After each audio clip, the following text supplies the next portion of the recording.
Hello दोस्तों, एक बार फिर से आपका स्वागत है आज की हमारी नई कहानी में। आज की कहानी का शीर्षक है दान भावना। ये कहानी एक बालक और उसकी दादी के ऊपर दर्शाई गई है। ये कहानी बहुत ही इमोशनल, इंटरेस्टिंग और लुभावनी होने वाली है, तो कहानी को लास्ट तक देखना है। चलिए कहानी स्टार्ट करते हैं।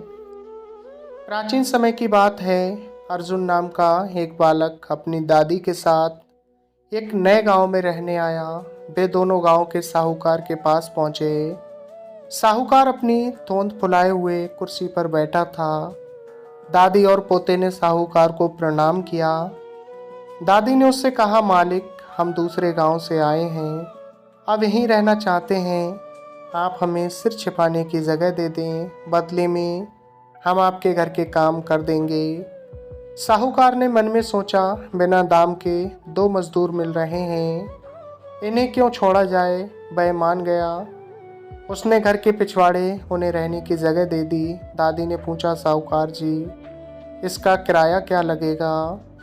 साहूकार ने झट से बताया, मेरे घर में 4 भैंसें, 3 बैल और 4 गायें हैं। उन सबको चराना होगा, उनके गोबर को पात कर उपले बनाने होंगे और उपले बेचकर उनके पैसे मुझे देने होंगे, वही उसका किराया होगा।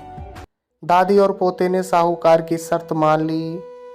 उसी दिन से दादी तो साहूकार के घर का काम करने लगी और पोते ने गांव में ही कोई काम ढूंढ लिया। उनका जीवन सुखमय व्यतीत होने लगा।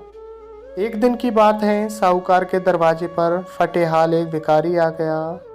साहूकार ऊंची आवाज में बोला, चलो चलो आगे बढ़ो, मेरे पास कुछ नहीं तुम्हें देने के लिए।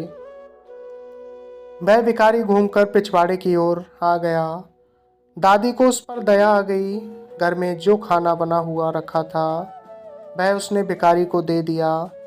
विदा होने से पहले भिखारी दादी की हथेली पर एक दमड़ी रखते हुए बोला, माँ, तुम इससे अपने पोते के लिए कुछ खरीद लेना। दादी ने उस दमड़ी को अपनी संदूकची में रख दिया। वह सोच में थी कि आज अपने पोते को क्या खिलाएगी। तभी उसका पोता खेत से आ गया। वह भूखा था। दादी ने पोते को सारी बात बताई और कहा, बेटा, संदूकची में से दमड़ी लेकर कुछ खरीद लाओ। जैसे ही पोते ने संदूकची खोली, सोने की चमक से सारी झोपड़ी जगमगा उठी। सोना बेचकर सुंदर मकान बनाया, जमीन खरीदी, बैल खरीदे और बड़े किसान बन गए। उनकी समृद्धि देखकर सेठ ने सोचा, काश मैंने उस भिखारी को न भगाया होता। एक दिन वही भिखारी फिर उसके द्वार पर आया, जिसे बहुत समय पहले उसने भगा दिया था। साहूकार दौड़कर बाहर आया, भिखारी को सम्मान के साथ अंदर ले गया। इसके बाद थाली में 56 व्यंजन सजाकर उसके सामने ले आया।